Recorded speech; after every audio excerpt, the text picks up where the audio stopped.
How can you figure? Don't give up an offensive touchdown, force 3 turnovers. You've got Drew Brees and the Saints offense, and you lose the game? Especially when you consider the way the game unfolded a year ago when the Saints hosted the Giants and over 100 points were scored. But the story from the Meadowlands, 16-13, Giants beat the Saints. Saints did not make 300 yards, and when that happens, they simply don't win. That number certainly holds up in this game.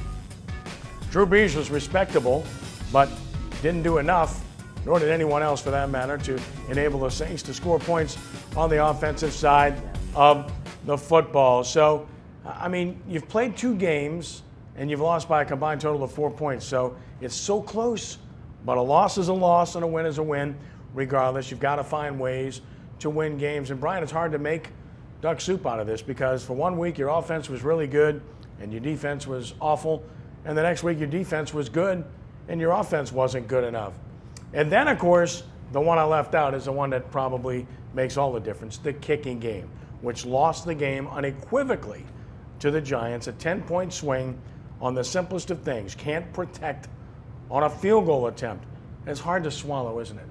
Yeah, and these are disturbing trends, Kenny. Now, game 1, Will Lutz missed a 50-yard field goal, and then, of course, the bomb at the end. He's got a low trajectory. They obviously spotted something on the tape. How does a 320-pound man like Jonathan Hankins squeeze through Pete and Teron Armstead to clearly block a field goal? And in a game this tight, that's a major gaffe, and it ended up really costing them the game.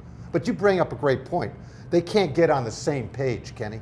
Offense plays well in game 1, defense didn't. Defense plays well in game 2, offense struggles. Special teams been about the only consistent thing, Kenny. They haven't played well in 2 games now.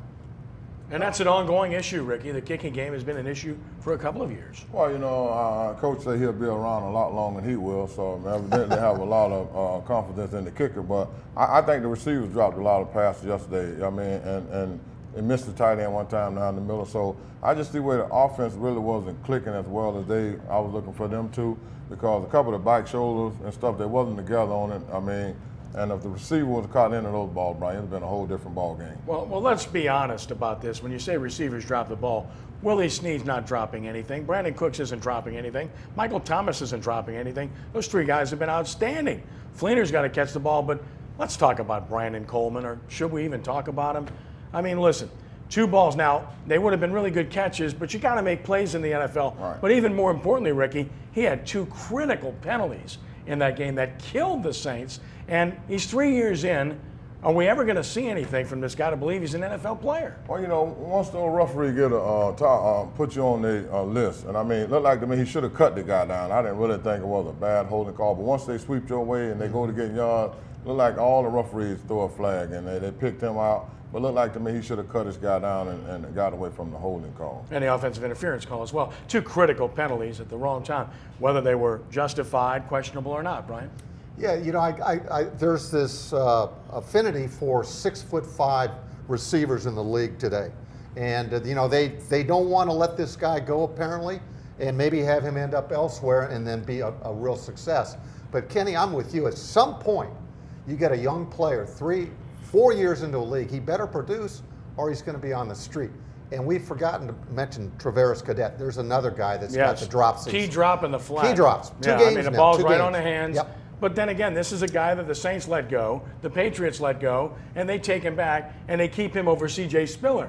So what does that tell you? Well, he's young and he don't make as much money. That's what it tells you. Good observation.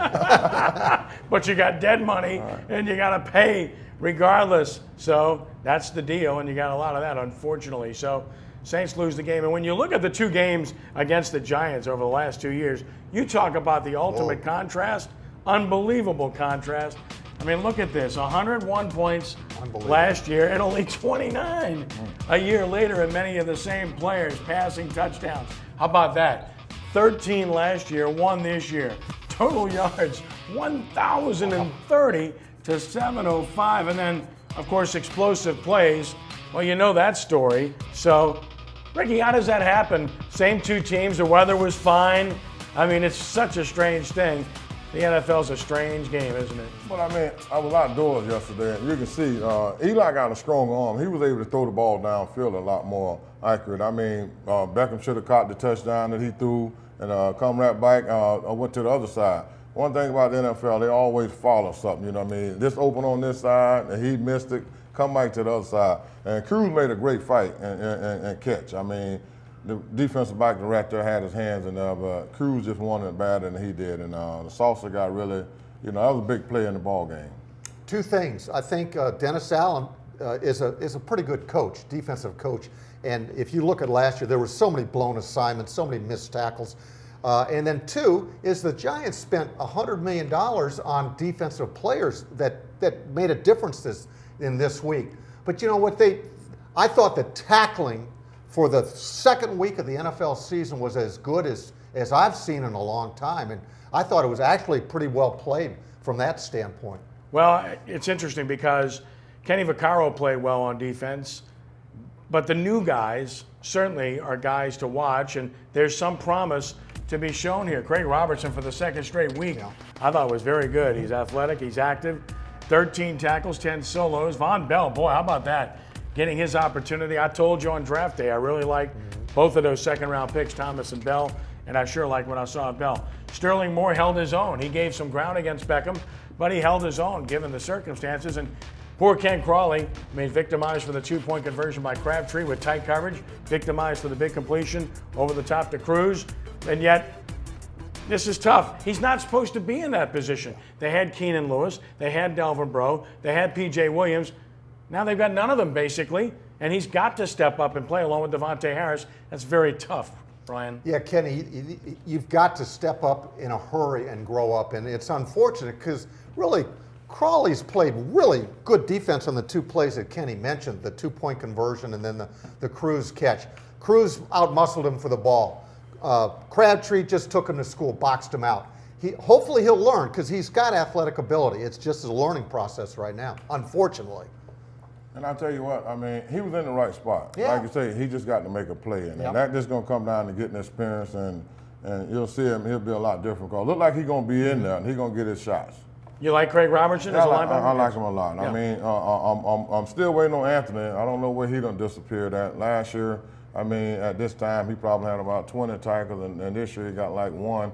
So I'm waiting on these guys to show up. I don't know where they're at right now. Yeah, it's been I'll tell you interesting to see what role he plays. Kenny, until Ellerby gets healthy, he's supposed to be this glue for the defense and stuff. I'm with you guys. I think Robertson's playing really well. Yeah, like him, and if they ever get Ellerby on the field, Laurinaitis certainly knows what he's doing. Yeah. It's definitely an improved position, no question about that. Well, when you get off to slow starts in the NFL, it doesn't bode well. History is very clear about that. Look at the Saints and their slow starts dating back to 1994, and when they get off at 0-2, they've only made the playoffs one time, and that was in 1990.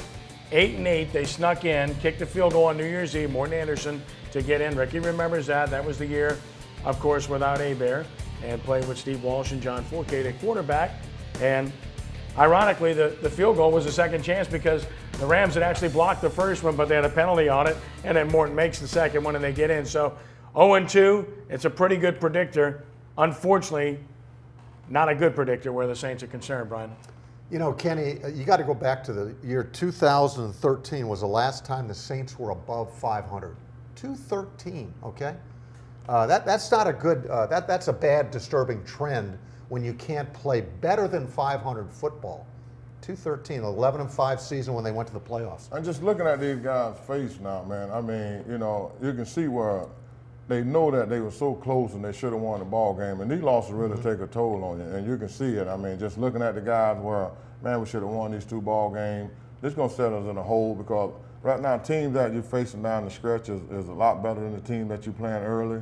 And it's going to be tough. Atlanta got a great offense and stuff. They coming in here. So, you need, at least like Ken said, we should have been 3-1 in these first four games. So now you can't go 0-3, 0-4. You got to win one of these ball games coming up, at least two of them. If there's a silver lining, they're only one game back of Atlanta, Carolina, and Tampa Bay are all 1-1, and they're 0-2 in the division. So I guess there is a silver lining. Yeah, we're going to talk more about the division coming up, but fact of the matter is that being in the position they're in, it's unenviable. It's not an unattainable situation in terms of being able to come back from it, but keep in mind, as we've talked about all along, before the start of the season, I said the Saints had to be 3-1 if they wanted to have a winning season and make the playoffs, because after the bye, the schedule gets incredibly more difficult.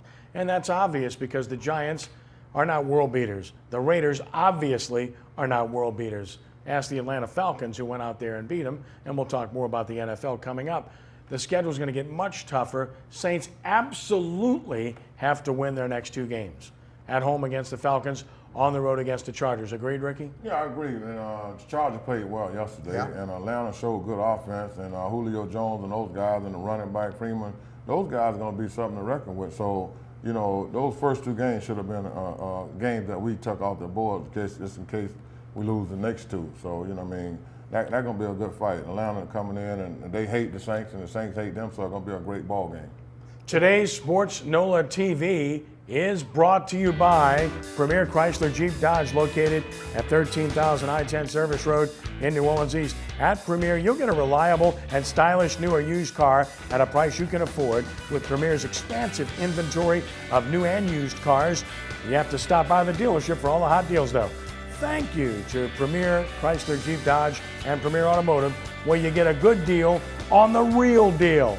And we're back to talk NFL football when we continue with Sports NOLA TV.